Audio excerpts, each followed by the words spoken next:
Ya, kita bahas lagi nih soal tentang pelayanan ya, karena gue juga pernah jadi pelayan di gereja gitu kan. Dan ya nggak seperti senior-senior saya lah, tapi ini berdasarkan pengalaman gue ya. Kita analisis dulu nih ya, kita berbasis data nanti ngomongnya soal doa gitu.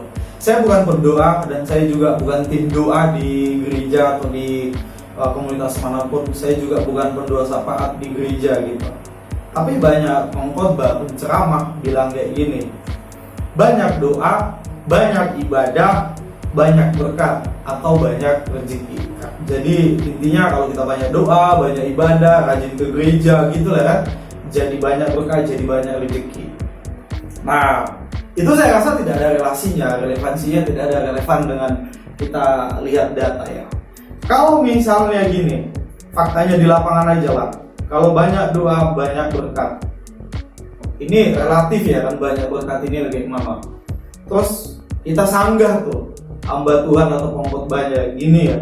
Kalau banyak doa, banyak ibadah, banyak berkat, berapa banyak orang yang berdoa, terutama agama Kristen yang ada di Indonesia? Apakah mereka secara ekonomi, secara berkat atau finansial udah mantap, udah oke? Faktanya di lapangan masih banyak warga negara Indonesia, khususnya yang Kristen.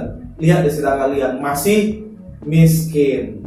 Kemudian ngeles lagi tuh para penceramah atau pengkhotbah itu dibilangnya berkat itu kan tidak hanya secara materi, tidak uang gitu.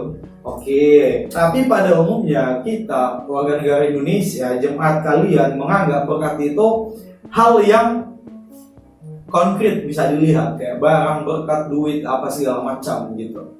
Nah, ngeles lagi tuh pengkhotbahnya atau penceramahnya, berkat itu kan nggak cuma materi, uang segala macam katanya. Berkat itu bisa juga Anda sehat, punya teman baik. Hello, Anda sehat tanpa doa pun bisa. Teman-teman saya di sekitar saya banyak yang sehat, kuat, strong, stamina-nya fit. Gak ada berdoa dia, gak ada ibadah dia. Cuman pola hidup sehat dia. Jadi gimana lagi tuh? Jadi gak jadi itu patokannya kan. Jadi jangan bilang karena itu juga berkat. Ngeles aja Anda sebenarnya di situ di kata-kata itu seolah-olah tanpa rohani gitu. Jadi kalau aku melihat banyak penyimpangan dalam pengajaran itu gitu kan. Kalau misalnya nih kita lihat dulu di Indonesia, kalau betul itu ada relasinya ya, ini kita analisis berbasis data. Berapa banyak beribu, berjuta orang yang rajin berdoa setiap hari, berkali-kali dalam satu hari, tak terhitung lagi nih, khususnya orang Kristen. Apakah Indonesia sudah kaya? Udah pasti banyak berkat, iya kan? Apakah Indonesia masuk orang negara ya, bukan orang negara terkaya di ASEAN? Dari 10 negara, apakah kita masuk? Tidak kan? Gak usah dunia ya, di ASEAN aja kita nggak masuk negara terkaya.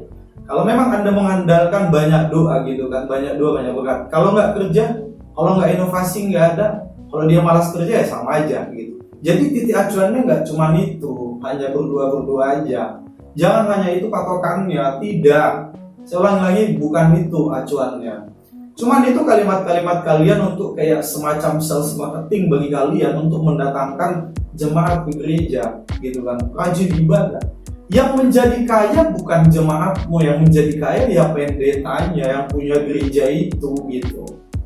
Kita lihat lagi nih, kalau bilang tadi soal berkat itu ya, itu memang saya agak risih sedikit ya kan.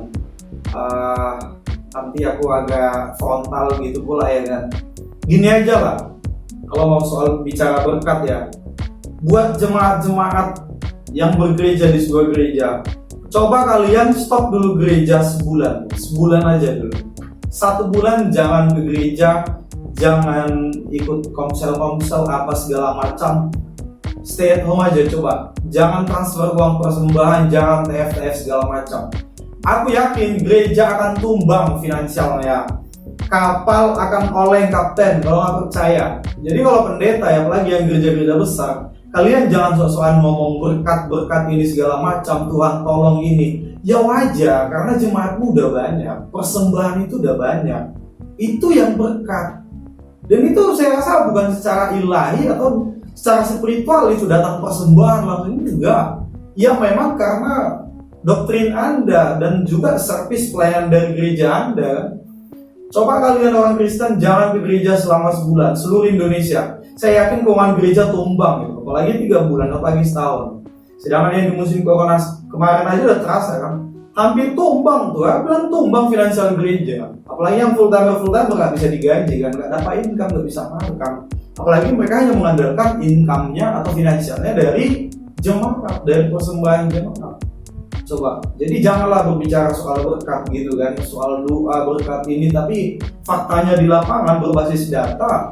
Saya rasa kalau banyak pendua-pendua yang benar, Indonesia akan masuk negara terkaya lah gitu kan, termaju di ASEAN gitu, kalau nggak di Asia. Bahasa dunia dulu lah, kalau nggak ASEAN di Asia. Ini faktanya enggak. Iya kan, maju enggak, miskin iya. Yang kaya ya pendeta yang punya gereja. Usah muluk-muluk. Nanti kalau kita audit sampai ke dunia finansialnya, mungkin kalian heran-heran kan. Banyak persembahan ya dari situ berkatnya gitu. Jadi jangan bilang hanya doa, kekuatan doa, berkat perejangan gitu ya. Saya memang agak risih mendengar kayak gitu.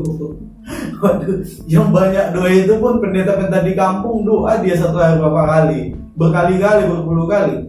Udah ada berkatnya, miskin. Itu cangkul ya ombak balik sampai patah pinggangnya pendeta-pendeta di kampung sana. Ya Anda pendeta di kota besar, ya beda cerita kan. Jadi stoplah membangun narasi-narasi seperti itu, ajaran-ajaran. Saya rasa itu udah sesat, penyesatan itu. Bertobatlah.